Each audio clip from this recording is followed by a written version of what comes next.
من بين اكثر الفنانين اللي حققوا نجاح كبير في العالم كله. هذا الفنان اللي كان معروف بليكا بيضاء عامره بالكريستال، واللون ديال البشره كانت سوداء ولات بيضاء، ورقصه عرفها العالم كله، تعرفات بمشية القمر ولا مون وولك.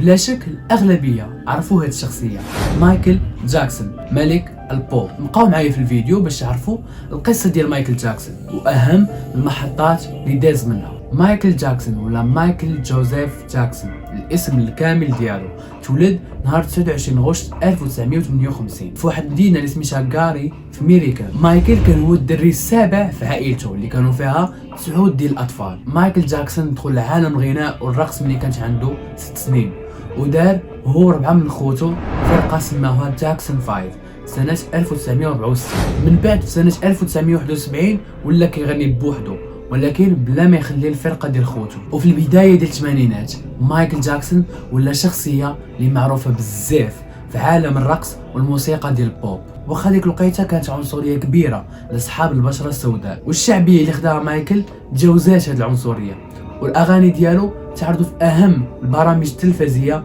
ديك الوقيته. مايكل جاكسون خدا مئات الجوائز والالقاب، والاغاني ديالو تجاوزوا مئات الملايين ديال المبيعات، تقريبا اكثر من 750 مليون. ومن اشهر الالبومات اللي كانت عنده البوم تريلر. مايكل جاكسون اللي تميز بالرقصات ديالو وحوايجو اللي كانوا استثنائيين. كان المظهر ديالو للون ديال البشره ديالو كتخلق ليه ديما ضجه، بحكم كان مريض بمرض البهاق ولا البهاق بالدارجه. هذا المرض اللي ما كيعرفوش كيخليه واحد البقع بيضين في الجسم، وهذا من بين الاسرار اللي كانت كتخليه يلبس ديما الليغا، حيت كان مرض البهاق بدا ليه من ايدو. من بعد انتشر هذا المرض في الجسم ديالو كامل وبنسبه كبيره، فقرر باش يدير عمليه يحيد فيها داكشي اللي بقى ليه من لونه الطبيعي. ومع ذلك كان ديما كيدير مستحضرات ديال التجميل باش يوحد لون البشره ديالو. هذا المرض الجلدي ديالو خلات حالته الصحيه تكون ماشي حتى لهيه، داكشي علاش كان كيهز معاه مظل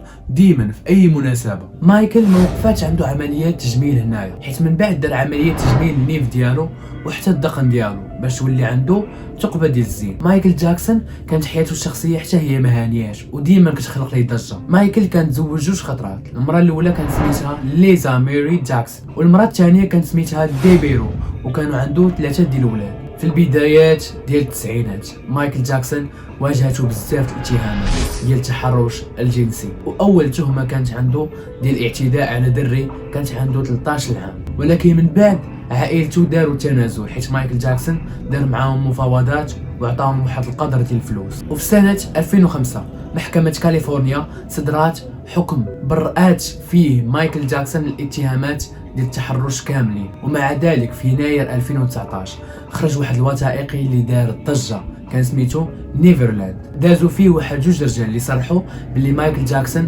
تعدى عليهم جنسيا ملي كانوا صغار. ومع ذلك المحبين ديال مايكل جاكسون ما تسوقوش لهاد التصريحات. في اواخر الحياه ديال مايكل جاكسون كانت عنده مشاكل ماديه كثيره، وفي الصيف ديال 2009 مايكل جاكسون غيتوفى بسكته قلبيه حيت خدا جرعه كبيره ديال الدواء. البوليس تعاملوا مع الوفاه ديال مايكل جاكسون على انها جريمه قتل وماشي وفاه عاديه، وحكموا على الطبيب الخاص ديالو 4 سنين ديال الحبس بتهمه القتل غير العمد. الوفاه ديال ملك البوب نزلات بحال شي صاعقه على المحبين ديالو، خصوصا حيت كان كيوجد جولات غنائيه في العالم كله بحكم كان غبر واحد المده اللي كبيره. وبهكذا غنكون ساليت الفيديو ديال اليوم.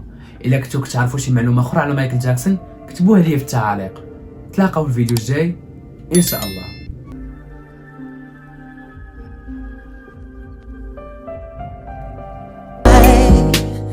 Did you have to